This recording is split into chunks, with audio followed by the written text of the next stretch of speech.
नमस्कार दोस्तों, life PhD YouTube channel में आप सभी का स्वागत है। तो दोस्तों, आज हम जानेंगे वॉरेन बफेट के टू लिस्ट स्ट्रेटेजी के बारे में।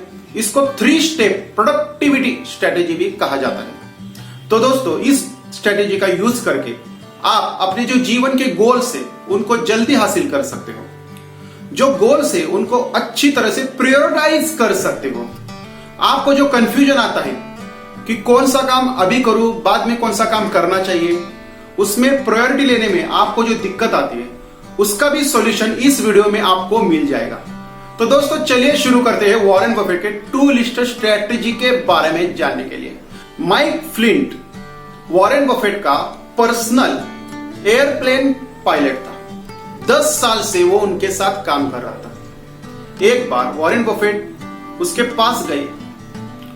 उनको लग रहा था कि 10 साल से ये मेरे साथ काम कर रहा है, लेकिन इसकी जो प्रोग्रेस है, इसकी जो ग्रोथ है, वो उतने तेजी से नहीं हो रही जितनी होनी चाहिए। मेरे साथ रहते हुए भी ये आगे नहीं बढ़ रहा है। वॉरेन बफेट उसके पास जाने के बाद उन्होंने उससे इसके बारे में बातचीत करने की शुरुआत की। उस पायलट ने अपने सभी प्रॉब्लम्स वॉरेन बफेट को बताना शुरू किया। वॉरेन बफेट ने कहा कि मैं तुम्हें अपनी खुद की 3 स्टेप प्रोडक्टिविटी स्ट्रेटेजी बताता हूं, जो तुम्हें यूज करके तुम अपने जीवन में बहुत आगे बढ़ सकते हो। तो उन्होंने उसको बताना शुरू कर दिया। स्टेप 1, एक ब्लैंक पेपर वॉरेन बफेट ने उसको लेने को कहा। माइक ने एक ब्लैंक पेपर लिया और वॉरेन बफेट ने उसको कहा कि अब तुम्हारे टॉप 25 गोल्स को उस ब्लैंक पेपर पे लिखो। थोड़े समय के बाद उस पायलट ने उसके टॉप 25 गोल्स को उस कागज पे लिख दिया।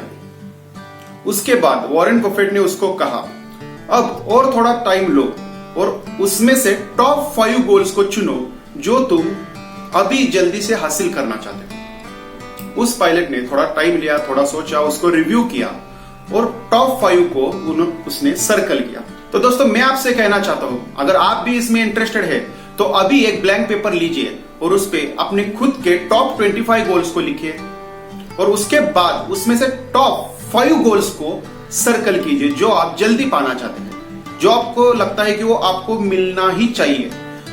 उसके बाद वॉरेन बफेट ने 3rd स्टेप उसे बताया कि वॉरेन बफेट ने उससे कहा कि तुम्हें क्या लगता है, अब तुम्हें क्या करना चाहिए। तुम्हारे पास टॉप 25 गोल्स है, उसमें से प्रायोरिटाइज 5 गोल्स है, अब तुम्हें क्या करना चाहिए। उस पायलट ने कहा कि मुझे लगता है कि मुझे इसमें से 5 जो टॉप गोल्स है उस पर मुझे ज्यादा फोकस करना चाहिए और बाकी रिमेन 20 गोल्स पे मुझे बीच बीच में जब टाइम मिलेगा तब मुझे उस पर ध्यान देना चाहिए, उस पर लक्ष्य केंद्रित करना चाहिए।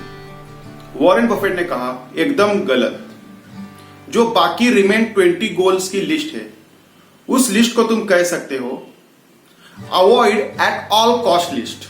मतलब उन 20 गोल्स को तुम पूरी तरह से अवॉइड करोगे, क्योंकि उन 20 गोल्स की वजह से ही तुम डिस्ट्रैक्ट होकर टॉप 5 गोल्स को हासिल नहीं कर पाओ। इस तरह से वॉरेन बफेट ने अपनी खुद की 2 लिस्ट स्ट्रेटेजी उस पायलट को बता दी। उसके बाद वो स्ट्रेटेजी बहुत सी फेमस हो गई।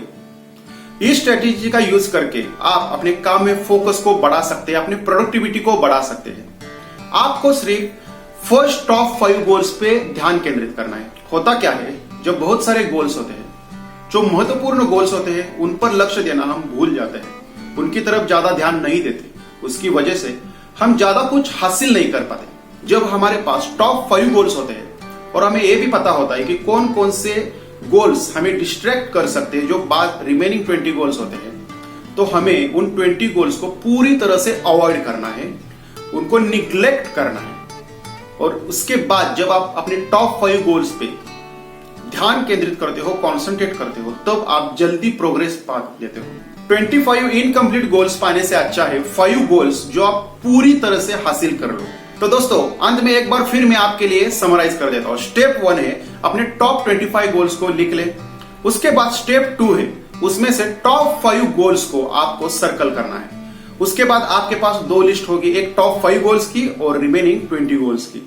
3rd स्टेप है आपको सिर्फ टॉप 5 गोल्स पे ही कंसंट्रेट करना है और रिमेनिंग 20 गोल्स को avoid at all cost list में डाल देना है। मतलब आपको उनको पूरी तरह से अवॉइड करना है, उसके रिलेटेड कौन सा भी काम नहीं करना है। तो दोस्तों अगर ये वीडियो आपको पसंद आई हो तो लाइक करना, कमेंट करना और शेयर करना मत भूलिएगा। दोस्तों वीडियो देखने के लिए धन्यवाद।